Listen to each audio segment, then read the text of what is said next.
Good morning everyone. Hello everyone. This is Bikash Mishra and this session we going to talk about all the formula of mathematics. इस video में हम ये कोशिश करेंगे कि हमारे जितने भी फार्मूला हैं उन सभी का डिस्कशन एक साथ करके और सभी को आराम से समझ के हम कहाँ कहाँ उस फार्मूले को अप्लाई करते हैं।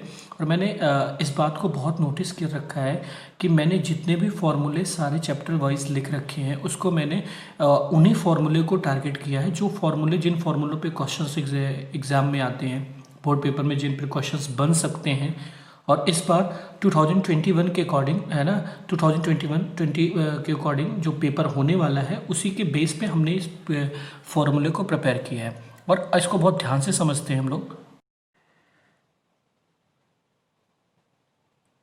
फर्स्ट चैप्टर से हम स्टार्ट करते हैं। First chapter here is real number and real number में जो सबसे इम्पॉर्टेंट टॉपिक है, बेटा एक बात ध्यान रखिएगा कि मैं केवल उन्हीं फार्मूले को लिख रहा हूँ, उन्हीं चीज़ों को, उन्हीं कॉन्सेप्ट को लिख रहा हूँ जो आपके एग्जाम में क्वेश्चंस होने वाले हैं।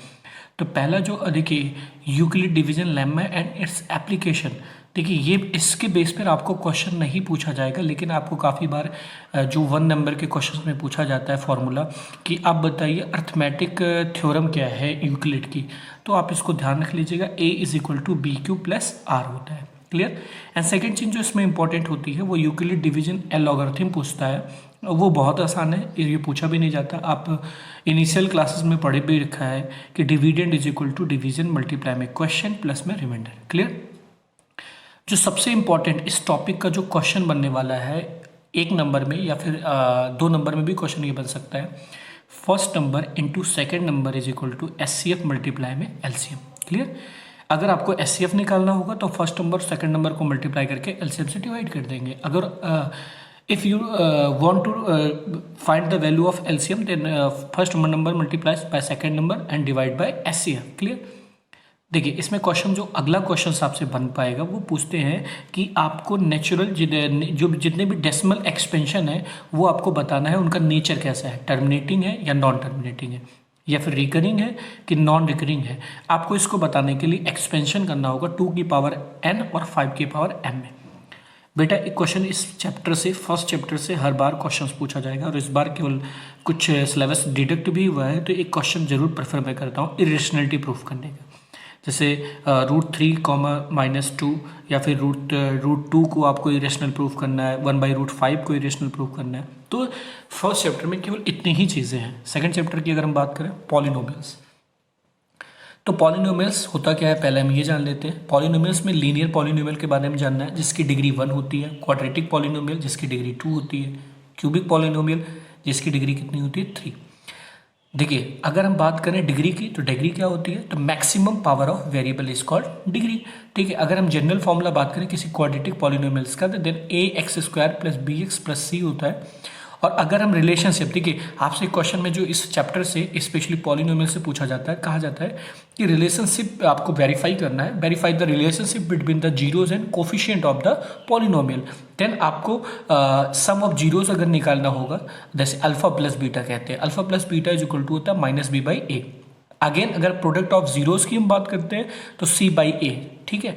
देखिए सपोज दैट अगर हमें वैल्यू दे रखी है, सम ऑफ जीरोज दिए हैं और प्रोडक्ट ऑफ जीरोज दिए, उससे हमें एक पॉलिनोमियल मेक करना है। तो पॉलिनोमियल का मेक करने का जो फॉर्मूला होता है वो x² - sum of zeros multiply में x and product of zeros. ठीक है।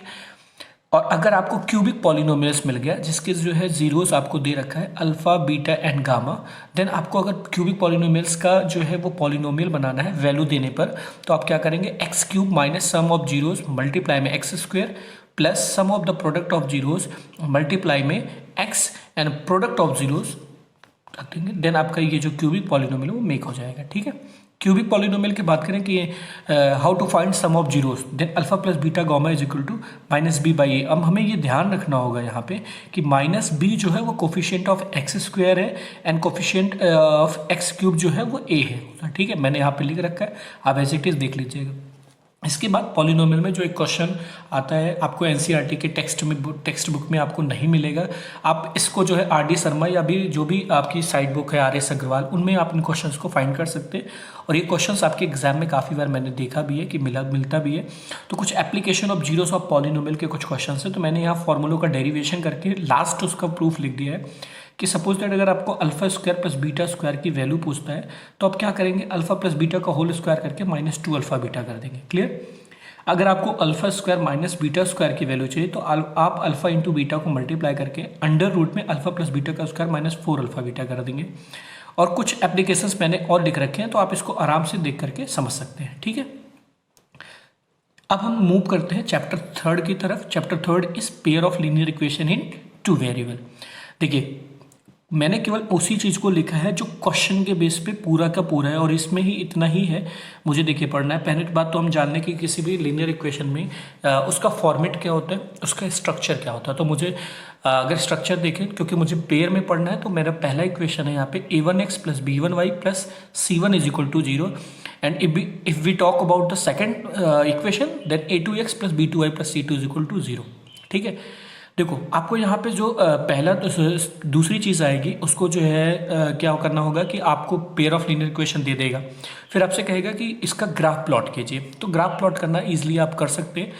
फिर आता है दूसरा क्वेश्चन, तीसरा क्वेश्चन जो उस पर आता है कि हम कैसे सॉल्व करते हैं लीनियर इक्वेशन 2 वेरिएबल को, कैसे सॉल्व करते हैं। तो इस बार न्यू सिलेबस के अकॉर्डिंग जो 30% हमारी डिडक्शन के सिस्टम में आया है, तो उसमें एलिमिनेशन मेथड से सॉल्व कर सकते हैं, सब्स्टिट्यूशन मेथड से सॉल्व कर सकते हैं, रिड्यूसिबल मेथड से सॉल्व कर सकते हैं। एक मेथड और हुआ करता था क्रॉस मल्टीप्लिकेशन मेथड, लेकिन इस बार मुझे उस क्रॉस मल्टीप्लिकेशन मेथड को हम लोगों को नहीं पढ़ना है, इस वजह से मैंने इसको इस बार मेंशन नहीं किया। नेक्स्ट क्वेश्चन जो 1 नंबर में क्वेश्चन इसके बनते हैं और हर बार पूछा जाता है, वो कंडीशन बनती है सॉल्युबिलिटी की। कैसे सॉल्व करते हैं, देखिए अगर मान लीजिए हमारे पास 2 इक्वेशन, जैसे मैंने कि यहाँ पे नोट भी कर रखा है, अगर उसमें a1 अपॉन में a2 is not equal b1 upon में b2 है, तो आपका जो सॉल्यूशन होगा वो कंसिस्टेंट विथ यूनिक सोल्यूशन होगा। आपसे क्वेश्चन में पूछा जाएगा कि अगर ये इक्वेशन है और इसके यूनिक सोल्यूशन है तो कंडीशन क्या होगी, तो आपका जवाब होगा a1 अपॉन में a2 is not equal to b1 upon में b2। If we get a1 upon में a2 is equal to b1 upon में b2 is equal to c1 upon में c2, then you can see here consistent with infinite many solution, और इसको आप coincident भी कह सकते हैं। If we get 3 points, a1 upon में a2 is equal to b1 upon में b2 is not equal to c1 upon में c2, then ये लाइन होगी inconsistent with no solution, और ये लाइन कैसी होगी, नॉन कोइंसिडेंट, और उसके साथ साथ पैरेलल लाइन का भी हो जाएगा। नेक्स्ट हम प्रोसीड करते हैं chapter number 4, and chapter number 4 is quadratic equation. बहुत ही इंपॉर्टेंट चैप्टर। देखिए अगर हम जनरल फॉर्मूला की बात करें कि क्वाड्रेटिक इक्वेशन को हम कैसे स्ट्रक्चराइज्ड करते हैं, तो ax square plus bx plus c, degree इसकी क्या होती है, डिग्री 2 होती है। तो दूसरी चीज़ आता है कि हम क्वाड्रेटिक इक्वेशन को कैसे सॉल्व करते हैं, कितने मेथड्स हम क्वाड्रेटिक इक्वेशन को सॉल्व कर सकते हैं। तो फर्स्ट मेथड जो होता है वो होता है फैक्टराइजेशन मेथड, जिसको हम मिड टर्म स्प्लिटिंग के नाम से जानते हैं। क्वाड्रेटिक इक्वेशन को दूसरे मेथड से जो सॉल्व कर सकते हैं उसका नाम है कंप्लीटिंग स्क्वायर। लेकिन ध्यान रखिएगा बच्चों कि कंप्लीटिंग स्क्वायर का मेथड इस बार हमको नहीं आ रहा है या हमसे नहीं पूछा जा रहा है। थर्ड है ग्राफिकल मेथड, और ये भी हमको नहीं पूछा जाता, ना ही हमसे जो है इसको क्वेश्चन, केवल और केवल एक फैक्टराइजेशन मेथड से हमें इसको सॉल्व करना है। और सेकंड चीज़ आपको एक चीज़ ध्यान रखना होगा कि काफ़ी बार आपको क्वाड्रेटिक फार्मूले से भी लगाना पड़ेगा। तो quadratic formula is x is equal to -b plus minus under root b square minus 4ac upon में 2a। ठीक है, नेक्स्ट चीज डिस्क्रिमिनेंट निकालने को आता है। What is discriminant, d is equal to v square minus 4ac।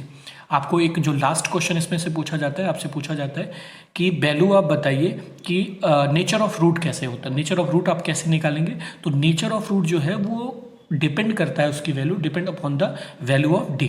ठीक है, 3 कंडीशंस होती हैं। अगर b स्क्वायर माइनस 4ac की वैल्यू 0 से लेस देन है, 0 से लेस देन है तो नो रियल रूट की कंडीशन होती है। b square minus 4ac is equal to 0 होता है तो 2 इक्वल रूट्स होते हैं।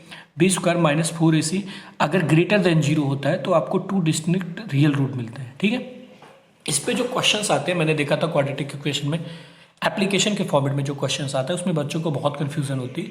तो मैंने स्पेशली जिस कॉन्सेप्ट पे कन्फ्यूजन होती है उसको मैंने यहाँ पे नोट डाउन कर लिया। समझ लीजिए एक बार, अगर when 2 car 2 train 2 buses 2 bikes, देखिए अगर 2 बाइक हो, 2 कार हो और 2 ट्रेन हो, वो सेम डायरेक्शन में जा रही हूँ, मतलब दोनों कार या फिर दोनों बाइक्स एक दिशा में जा रही हूँ, एक ही डायरेक्शन में जा रही हूँ, तो उनकी स्पीड जो होती है वो सब्ट्रैक्ट हो जाती है x माइनस वाई। और अगर अपोजिट डायरेक्शन में ईच अदर आ रही हैं, दोनों एक दूसरे की तरफ आ रही हैं, तो आपको उनकी स्पीड को प्लस कर देना होगा।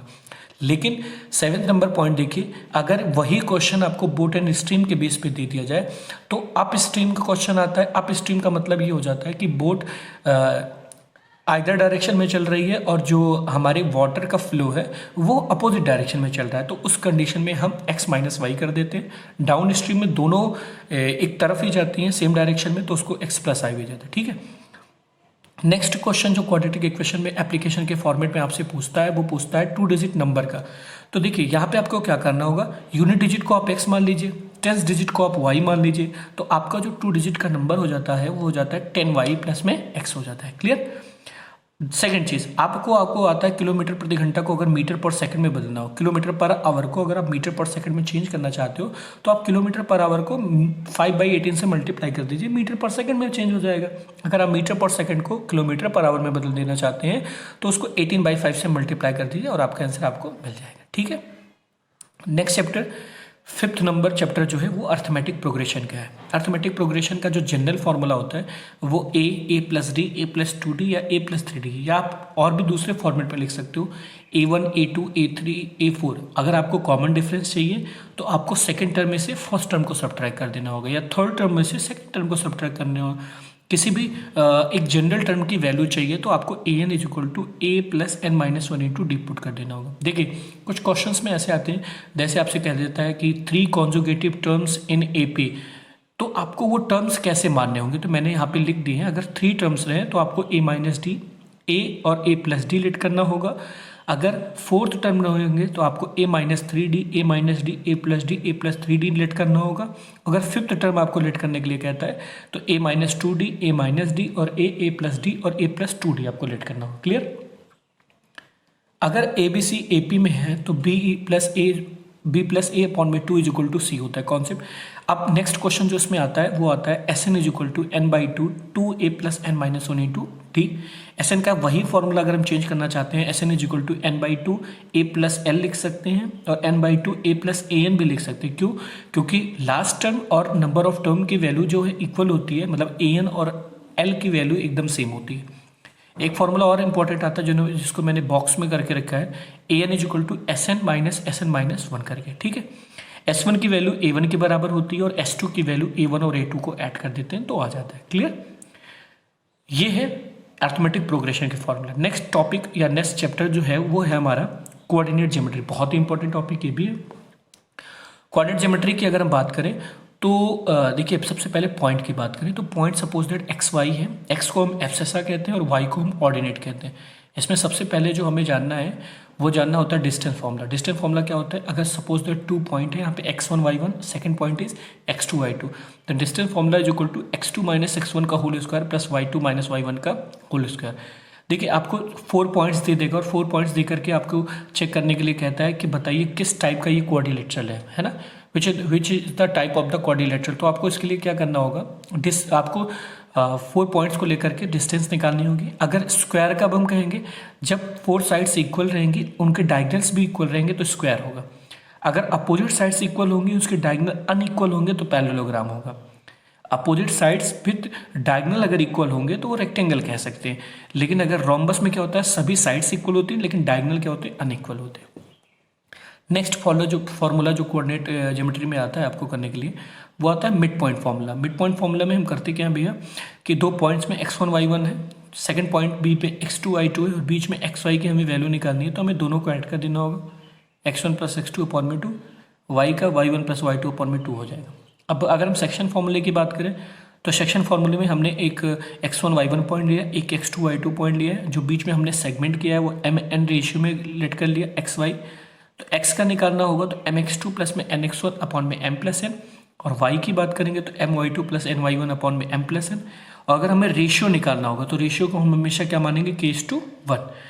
देखिए कोऑर्डिनेट ज्योमेट्री में एक एक्स्ट्रा क्वेश्चन मैंने देखा है कि पेपर्स में एग्जाम में, वैसे एनसीईआरटी की टेक्स्ट बुक में ये भी नहीं है, तो आपको एक फॉर्मूला याद रखना होगा। सपोज दैट ट्रायंगल ABC और उसका सेंट्रॉइड G है, बीच में सेंट्रॉइड G है, तो x के कोऑर्डिनेट निकालना होगा तो x1 x2 और x3 को ऐड करके अपॉन में 3 कर दीजिए। सेकंड y का निकालना हो तो y1 plus y2 plus y3 upon में 3 कर दीजिए। अगर आपको कोलिनियर पॉइंट प्रूफ करना है तो AC is equal to AB plus BC। ध्यान रखिए, इतना ध्यान देने के बाद आपको ये ध्यान रखना होगा, ये जितने भी फॉर्मूले मैंने इसमें डिस्कस कराए हैं आप इसको एक बार नोट कर लीजिए, ध्यान से देख लीजिए। अगर आपको इस पूरे जितना भी फॉर्मूला मैंने यहाँ पे समझाया हुआ है, अगर आपको इसकी PDF चाहिए तो मेरे व्हाट्सअप नंबर पे आप जो है केवल टेक्स्ट मैसेज करके उसकी PDF आप प्राप्त कर सकते हैं। और मेरा जो व्हाट्सअप नंबर होगा मैं इस वीडियो के डिस्क्रिप्शन में उसको व्हाट्सअप नंबर मैं डाल दूंगा, उसमें आप मैसेज करके आप इसकी PDF भी पा सकते हैं। Thank you very much.